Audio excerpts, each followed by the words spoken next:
Hi there, and welcome to The Daily Gardener, and thank you so much for listening. I'm your host, Jennifer Ebling. It's March 2nd, and there are just 18 days until the first day of spring.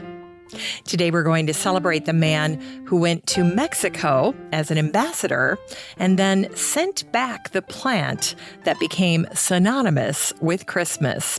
I bet you already know what I'm talking about. And then we'll learn about a gardener who worked for 50 years to create one of England's top gardens. And I find his story to be absolutely heartbreaking. And I'm so happy that today we get to shine a spotlight on just who this man was. We'll also hear a charming account of spring's flower show. It's a little humorous as well.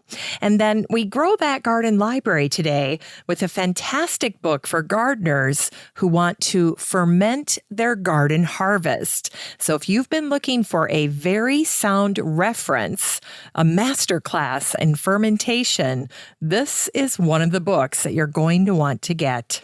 And then we'll wrap things up with the sweet little story about the state flower of Idaho. But before we get to all of that, I just wanted to start the show out by talking about something I wrote about in the newsletter this past Friday. And that had to do with using Google Earth to create a map of your property so that you can use it for garden design purposes.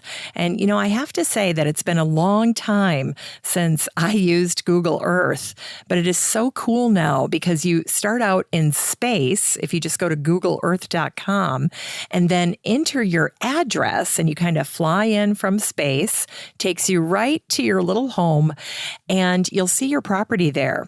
And once you do that, all you need to do is basically take a screenshot and you'll have a perfect representation of your property. And then I showed how I used Canva to create a garden design for my little garden, my little front yard up here at the cabin, because there are some things I want to do. And I just hope that if you're thinking about doing anything on your property, that you take advantage of this. It's totally free. And it's so wonderful to have a perfect map of your garden to work with when you're working on design. So if you missed the newsletter, if you don't subscribe and you'd like to get that particular newsletter, all you need to do is subscribe to the newsletter. So head on over to thedailygardener.org and then sign up for the newsletter, and then follow that up with an email to me at jennifer@thedailygardener.org. And I'll send you a copy of that newsletter so that you have that you can reference. Anyway, I think that's super handy, and I've already had a friend reach out and ask if I would help them with their garden that way, and I love playing around with garden design like that. I love helping people figure out ways that they can turn what they consider to be useless space into functional space, an outdoor room, or something that they can just enjoy with their family. And I think Google Earth is a marvelous, marvelous tool to have in your toolkit for that. And even if you don't want to do design work, it's awfully fun to have a map of your property. It becomes especially helpful if you're picking out trees and you're trying to figure out what's an appropriate tree canopy size. And I was thinking that it would definitely be a fun activity to do with the kids, is just have them play around on Google Earth. It's so fascinating. Well, anyway, enough of that. It's time for today's curated garden news.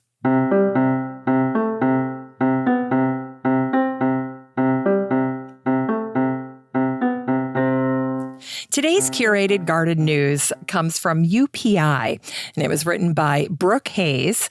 This was a post that appeared in their Science News segment. The title is Urban Pollinators Get Almost All of Their Food from Backyard Gardens. Now, this article is actually a review of a study that was done in England. And I found this post to be especially insightful because if you have a garden and you think that your garden is making a difference to pollinators, but you're just not sure, well, guess what? Your instincts are correct. In fact, this particular study was trying to measure that. Do backyard gardens make a discernible difference for pollinators? And the answer is they absolutely do.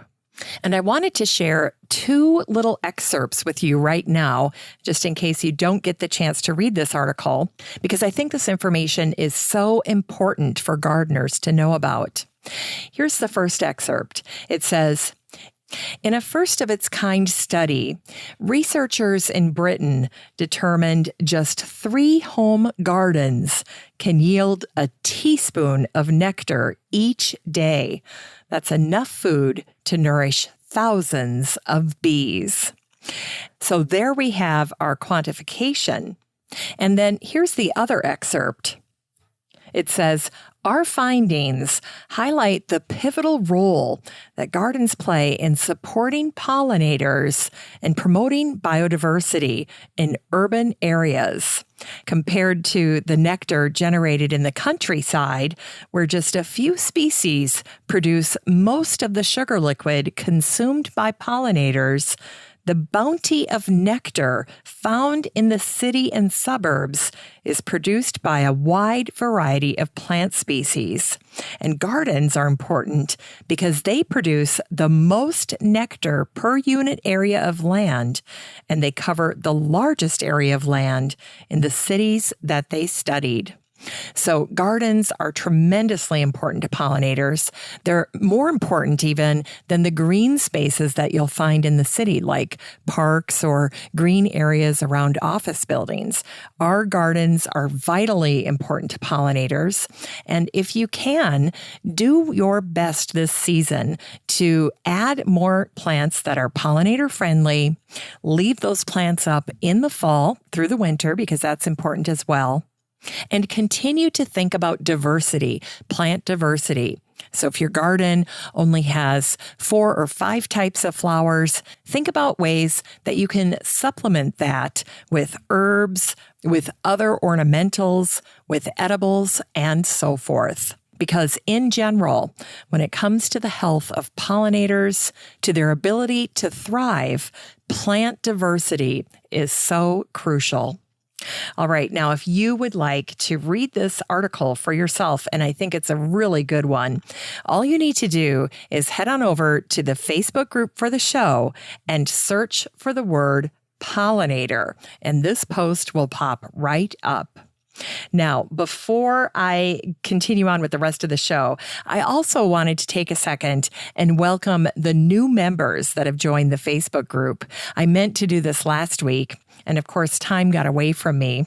So let me make sure to welcome these new members: Marcy Douglas, Kathy Creveline, Kendra Renee Stepp, Lindsay Casey Franklin, Eugene Van Az, Andrea Wilson, Kathy Engelke Wadowitz, Laura Emily, Pam Burke Atkinson, Randy Brodsky, Tony Struther, Paula Blum, Betsy Madsen, Al Gwynn Schill, Tracy Brailsford, Troy Weathers, Marcia Sparling, Ryan Ness, Amanda Dolan, Melissa Johnson, and Rachel Hutchings. Welcome, you guys. Now, if you would like to join the Daily Gardener community, the Facebook group for the show, it's really so easy to join. All you need to do is head on up to the search bar where you'd search for a friend and then type in Daily Gardener Community and request to join. I'd love to meet you in the group. It's time for Botanical History.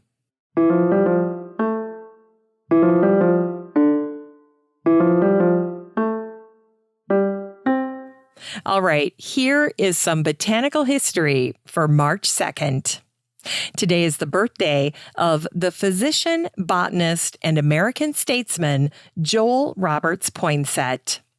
In the 1820s, President John Quincy Adams appointed Joel to serve as the U.S. ambassador in Mexico. Joel was introduced to a beautiful plant that the Aztecs called Quetla xochitl, but we simply call it the poinsettia. Now, the Aztecs used to extract a purple dye from the poinsettia, which they used for decorative purposes. And like most euphorbias, the poinsettia has a white sap, and the Aztecs used that white sap to treat wounds, skin diseases, and fever, which is how it got the common name skin flower. The Aztecs also used the leaves of the poinsettia to make tea, and they used poinsettia tea to increase breast milk in nursing mothers. In warm climates like Mexico, the poinsettia grows year-round, and it can grow up to 16 feet tall. Well, in 1825, when Joel Poinsett sent clippings of the plant back home to South Carolina, botanists had new common names for the plant. They called it the Mexican fire plant or the painted leaf. And it was the botanist Carl Villeneuve who named the poinsettia the Euphorbia pulcherrima. Pulcherrima means beautiful. And already in 1836, newspapers were reporting this: Poinsettia pulcherrima, the bracts which surround the numerous flowers, are the most brilliant rosy crimson color, the splendor of which is quite dazzling. Few, if any, of the most highly valued beauties of our gardens can vie with this. Indeed, when we take into consideration the profuse manner in which it flowers, the luxuriance of its foliage, and the long duration of the bracts, we are not aware of any plant more deserving in collections than this lovely and highly prized stranger. And today, every year, on December 12th, the day Joel Poinsett died, we celebrate National Poinsettia Day. And today is also the birthday of the head gardener at Worley Place, John Jacob Mauerer, who was born on this day, March 2nd, in 1875. Jacob's story is intertwined with the enormously wealthy English horticulturist Ellen Ann Wilmot, who was 17 years older than Jacob. In 1875, the year Jacob was born, Ellen's parents moved to Worley Place, a beautiful natural property set on 33 acres of land in Essex. As it turned out, Ellen lived there for the rest of her life. Every member of the Wilmot family loved gardening, and Ellen's parents often invited the Swiss botanist and world-renowned alpine specialist Henri Coravon to be a guest in their home. When Ellen's wealthy aunt and godmother, Countess Helen Trasker, died, Ellen inherited some significant money. And when her father died, Ellen became the owner of Worley Place. With her large inheritance and the keys to the property she had grown to love, Ellen planted to her heart's content. Ellen also quickly hired over 100 gardeners to help transform Worley Place into one of the world's top botanical gardens. One time, when Ellen was visiting Henri Coravon's nursery in Switzerland, she learned that he was quite pleased with a new gardener named Jacob. And after watching him work, Ellen hired him away with a promise to provide him a retirement package, which included a house to live in and a pension of £1 a week. The year was 1894, And Jacob Mauerer was 19 years old the day he left Switzerland for Worley Place. Well, Ellen proved to be a hard taskmaster and a cold, unfailing boss. She fired any gardener who she deemed responsible for allowing a weed to grow in one of her beds. In fact, she once derided her own sex by saying women would be a disaster in the border. And by that, she meant the garden. Well, Ellen blew through her inheritance pretty quickly.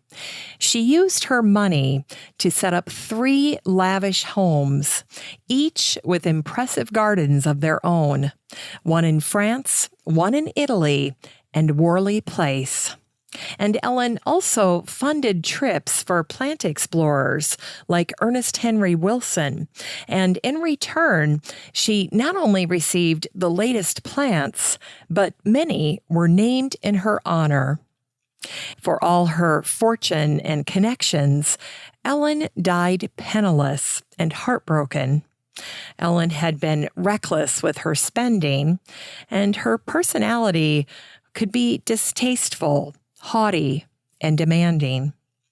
By the mid-1900s, Ellen's top breeders began to leave Worley, and Jacob ended up becoming Ellen's most trusted employee, and he stayed on with his large family, living in a building on the property called South Lodge. And today, while there are many people who long to restore Worley Place to its former glory, most folks forget that Ellen's Worley Place was created on the backs of men like Jacob Mauerer, who worked unbelievable hours each week without recognition or regard. Jacob raised his family at South Lodge in impoverished conditions on 18 shillings a week, and he worked 6 days a week at Worley. To supplement the family's food, Jacob grew onions, leeks, and potatoes, and he tended to these crops in the evening after his daily job was finished. Occasionally, he would find partridge eggs on the edge of the pond, and the eggs were the only bonus that Jacob ever received.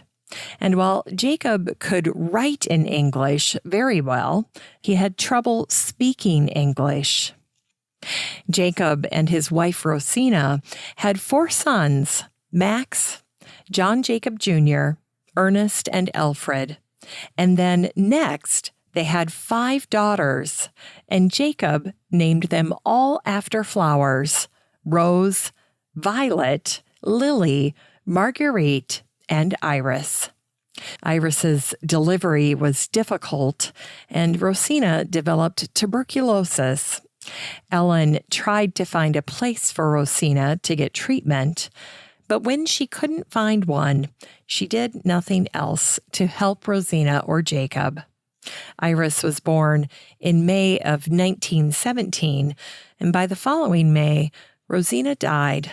She was just 34 years old. Now, to me, the most heartbreaking passages from Audrey's book are when she describes the conditions of Jacob's life, like when botanical guests from Kew or universities would visit. While the distinguished guests could tell that Jacob was very knowledgeable and was an excellent gardener, they couldn't understand him when he spoke during tours, and so invariably they would just turn and leave him in the garden. All the credit would go to Ellen, and in fact, Gertrude Jekyll once said that Ellen was the greatest living woman gardener on the planet. And today we know that she accomplished so much with the help of over 100 men, and from Jacob, who worked at Worley for over half a century. And she also included this passage, which I thought really gave us a glimpse into Jacob's life as head gardener. Ellen would never actually cross the threshold of South Lodge, for it would have seemed to her a very undignified thing to do. Instead, she approached as nearly as she thought she could without losing face, and standing just inside the yard, but not inside the bones of the little hedge which separated the vegetable garden, she would yell, "Jacob, Jacob," in a high-pitched, authoritative staccato, at whatever time of day or night, and whether or no he was in the middle of a meal, Jacob hastened to the call. He was bred to obey, and she expected it of him. Today, there is so little information about Jacob that I put together that tree for him on Ancestry. I could see that he remarried the Worley Place caretaker's daughter, Maggie, after losing his wife. I could see that he had died in Switzerland. What I discovered in Audrey's book was that Jacob was 69 years old when his boss, Ellen Wilmot, died. And Audrey describes what happened next to Jacob this way. Jacob suffered greatly from the dismembering of the garden he had attended so faithfully. He sorrowfully packed up his beloved plants. Apparently, the whole garden was taken apart, boxed up, and shipped away. And Jacob had the worry of what to do when the estate was finally sold. He saw the promise of a little house and the £1 per week pension, which had first persuaded him to leave Geneva, fading before his eyes. His anxiety pressed too hard, and Jacob began to show fears of being followed and persecuted. South Lodge was sold, and Jacob and his wife had to leave. Jacob felt the need to return to his native Switzerland, and he lived there with Maggie for 2 unhappy years until in the summer of 1937 he committed suicide. And then Audrey writes, "The bitter end of a lifetime of labor and a hard reward for a kindly and lovable man." Isn't that terribly sad? Well, today, Worley Place is a wild nature reserve, and it's maintained by the Essex Wildlife Trust in England. It's time for Unearthed Words.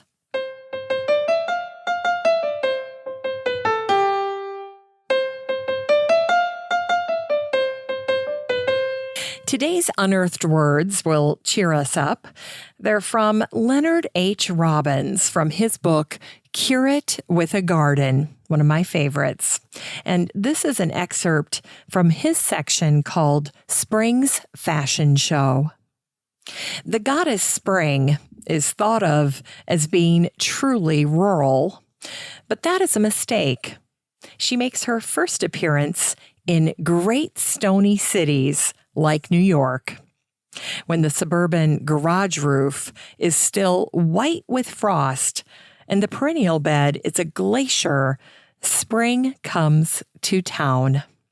Here, just around the corner from billion-dollar banks, are show windows filled with downy new-hatched chicks, and along the curb are thickets of naked young apple trees and clumps of bundled evergreens. Further uptown, spring hires a hall and displays a flower show. Bless her kind heart.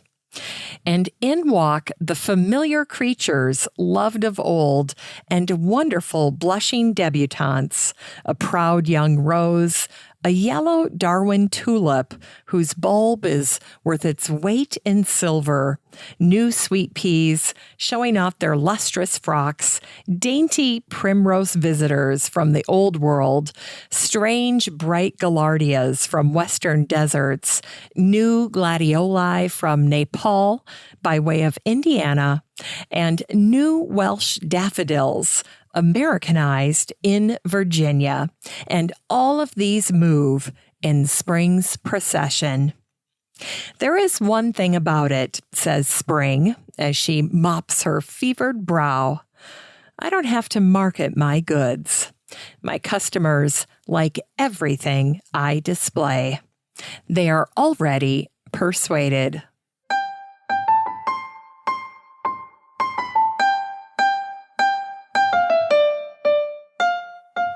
It's time to grow that garden library with today's book, Fermented Vegetables by Kirsten and Christopher Shockey.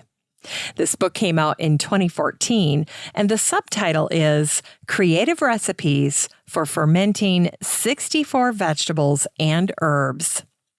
In this book, Kirsten and Christopher share how to make fermented foods, and with their straightforward guidance, you'll soon realize it's the easiest and most miraculous activity you'll ever experiment with in your kitchen. The Shockeys are pros when it comes to fermenting, and they share their top recipes for fermenting 64 different vegetables and herbs. Fermentation is not a mystery, but it can be intimidating without a clear understanding. And this is where Kirsten and Christopher's step-by-step directions will help you master the process of lactofermentation, a classic preserving method from brine and salt to techniques and seasoning. And in addition to their tried and true recipes, Kirsten and Christopher add suggestions, tips, and advice for each vegetable. This book is 368 pages of fermentation basics that will help you create nutrient-dense live foods packed with vitamins, minerals, enzymes, and probiotic goodness for you and your family. You can get a copy of Fermented Vegetables by Kirsten and Christopher Shockey and support the show using the Amazon link in today's show notes for around $12.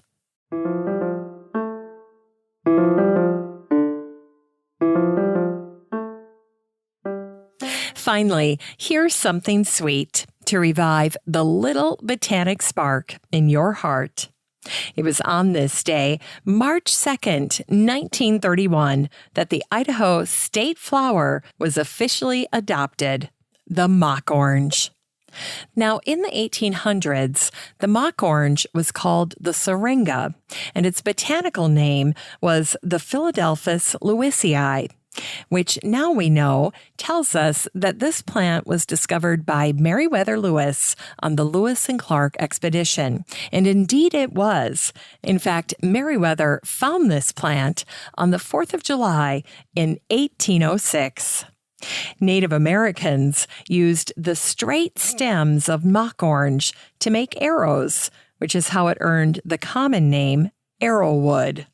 And both the leaves and the bark of the mock orange contain the compound saponin, which tells us that it's a natural source of soap. Now, as a shrub, mock oranges are a favorite of gardeners thanks to their beautiful flush of late spring, early summer flowers. A 1924 article said, the mock orange comes in the wake of the lilac, a little more resplendent and more carefree, as if to ease our sense of loss for that fair daughter of springtime. Isn't that sweet? And I thought you would enjoy hearing about how the mock orange came to be the state flower of Idaho. It all centers on this woman named Emma Sarah Edwards. Emma's father, John Edwards, had served as the governor of Missouri, and he and his wife, Emma Jean, had raised Emma in Stockton, California. As a young woman, Emma had attended art school in New York. But on her trip back home to California, she stopped in Boise to visit friends. And her visit ended up being a turning point in her life when she landed a job as an art teacher. To her surprise and delight, Emma won the contest for her design of the state seal, which Emma described this way. The state flower, the mock orange, grows at a woman's feet, while the ripened wheat grows as high as her shoulders. Well, Emma lived the rest of her life in Idaho, and she had the distinct honor of being the only woman to have ever designed a state seal. And there's an interesting postscript to Emma's story. In 1957, Emma's signature and the mock orange was removed from the state seal when it was updated by the artist Paul Evans. But in 1994, after a public campaign, Emma's name was restored to the seal alongside Paul's. However, the mock orange, the state flower of Idaho, did not get put back on the seal, and it remains that way to this day. Thanks for listening to The Daily Gardener, and remember, for a happy, healthy life, garden every day. Hey, thanks for spending part of your day with The Daily Gardener. If you want to read even more botanical brevities, just head on over to thedailygardener.org. That's where you can find all the stories, biographies, and books that I share on the show. And while you're there, be sure to sign up for my free Friday newsletter. It has lots of goodies in it, and I try to make the newsletter like you're getting a marvelous letter from a garden friend. You can always find The Daily Gardener on all your favorite social media. You can follow the show on Twitter, and you have a standing invitation to join the free Facebook group for listeners of the show. Just search for Daily Gardener Community the next time you're on Facebook and request to join. Last but not least, you can easily share your gardener greetings or book submissions by emailing me at jennifer@thedailygardener.org. The Daily Gardener is produced in lovely Maple Grove in Wyoming, Minnesota, with the help of Paige Mance, Brooke Bierbaum, and Eric Begay. I'm your host, Jennifer Ebling, and as always, have a great day in the garden, and we'll see you tomorrow.